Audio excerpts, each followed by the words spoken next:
एक बहुत बड़ा शायर हुआ पुराने दिनों में, सुल्तान भी है, शहंशाह है हिंदुस्तान, बहादुर शाह जफर। उसके कुछ नगमे मुझे बहुत प्यारे लगते हैं, उनमें से एक आपसे कहता हूं। उम्र दराजे मांग कर लाए थे 4 दिन, उम्र दराजे मांग कर लाए थे 4 दिन, 2 आरज़ों में कट गए 2 इंतजार में। ऐसी एक कहानी हर आदमी की है। जिंदगी में कुछ हाथ नहीं लगता, आशाएं बहुत थी, सपने बहुत थे, लेकिन हाथ में क्या लगा, सिर्फ राख लग गई। आशाओं की, सपनों की धूल ही लगती है हाथ में आखिर में।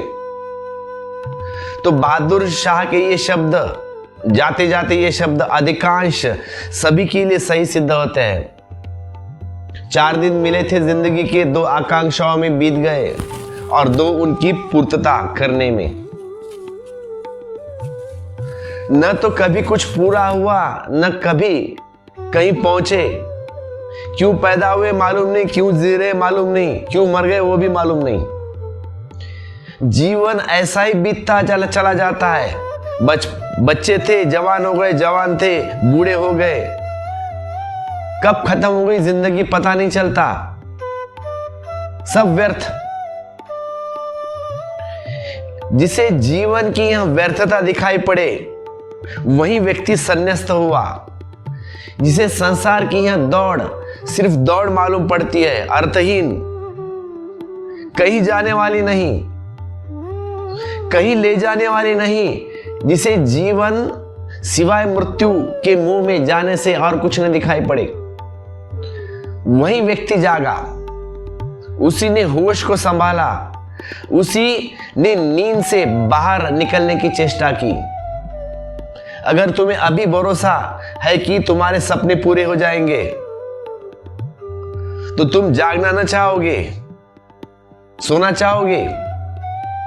जिसके मन में अभी भी सपने का जाल है, वह जागना नहीं चाहेगा, वह सोना ही चाहेगा, क्योंकि जागने पर सपने टूट जाते हैं।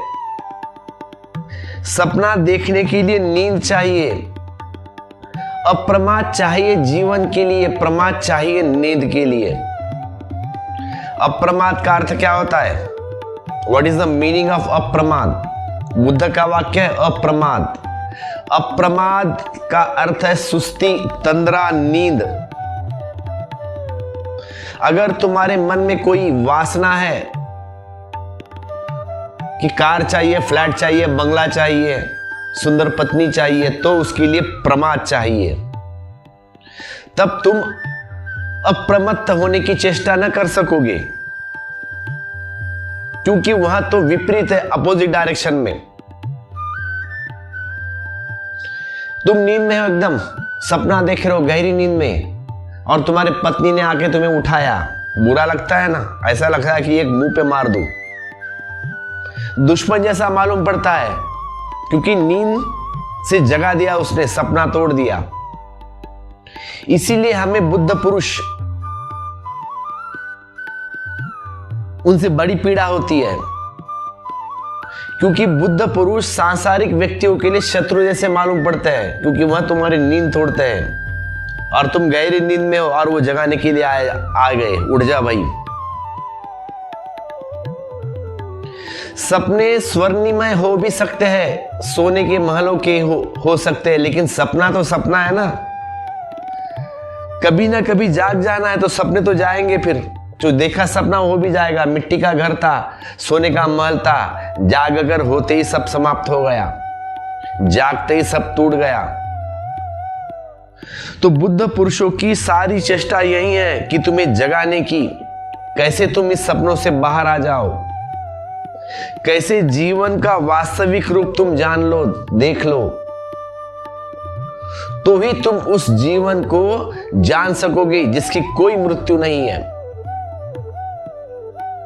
अभी जिसे तुमने जीवन समझा है ना, वह सिर्फ तुम्हारी मान्यता है, लेकिन वह असली जीवन नहीं है, तुम्हारी मान्यता है। इसे कौन जीवन कहेगा जो आज है और कल नहीं?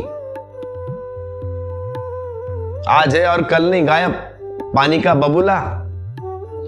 बुद्ध ने कहा है भोर का तारा है, बुद्ध ने कहा है अभी है अभी गया। घास के पत्ते पर टिकी शबनम की बूंद है, कब गिर जाए कोई पता नहीं।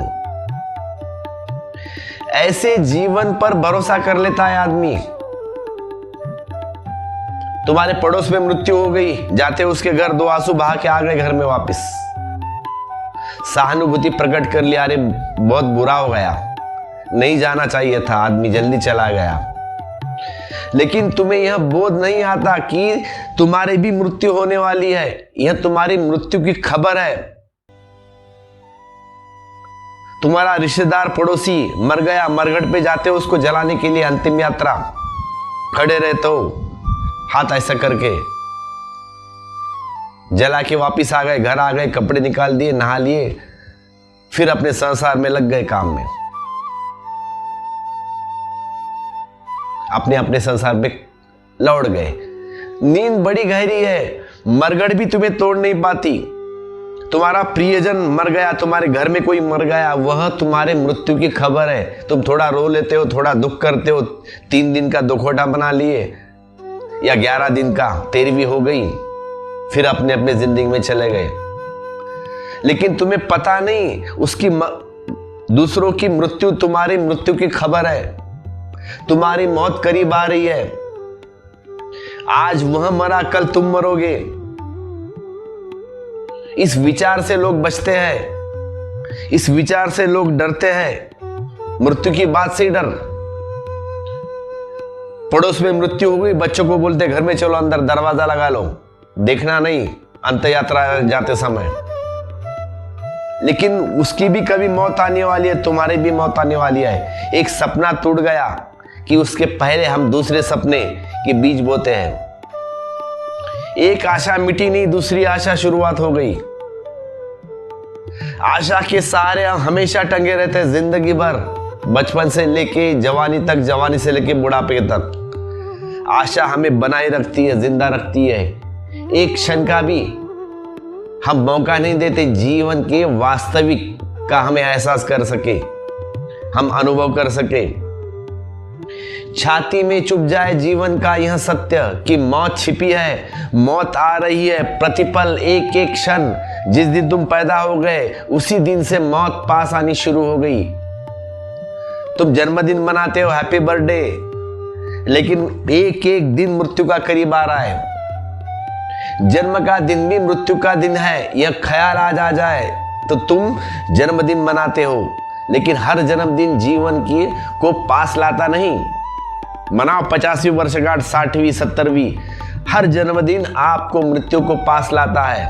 और 1 वर्ष कम हो गया जीवन का और मौत भी पास आ गई, क्योंकि मैं तुम्हें थोड़े आगे सरक गए मरघट की तरफ ले जा रहा हूं।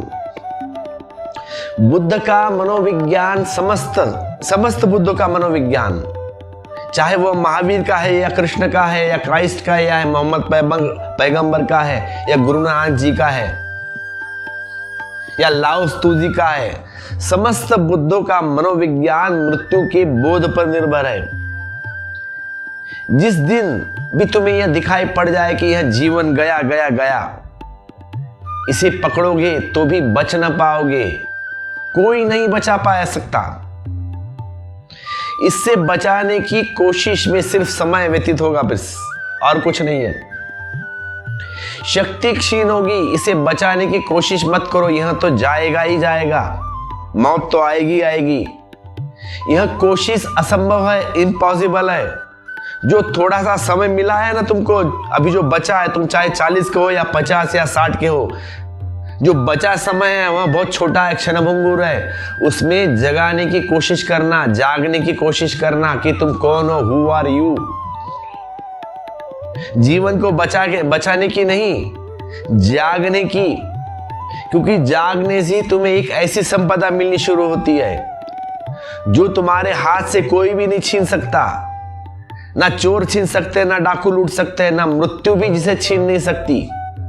ऐसी संपदा, उसके पीछे लगो। जब तक वैसा स्वर तुम्हारे भीतर न बजने लगे जो सनातन है, जो शाश्वत है, ओमकार है, जो न कभी शुरू हुआ है और न कभी अंत होगा, एक धम्मो सनातनो, ऐसा धर्म तुम्हारे भीतर उतर जाए जो समयातीत है, काल के बाहर है मृत्यु के हाथ, जिस तक नहीं पहुंच सकते।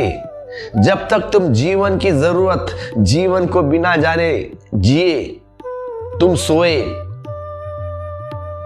तुमने झपकी ली, तुम नशे में रहे, तुम होश में ना आए।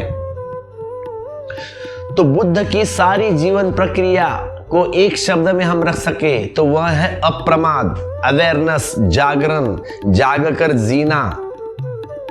जागकर जीने का अर्थ होता है अभी तुम रास्ते पे चलते हो, जाते हो ना रोज वॉकिंग करने, बुद्ध से पूछोगे तो वह कहेंगे यह चलना तुम्हारा बेहोशी से है।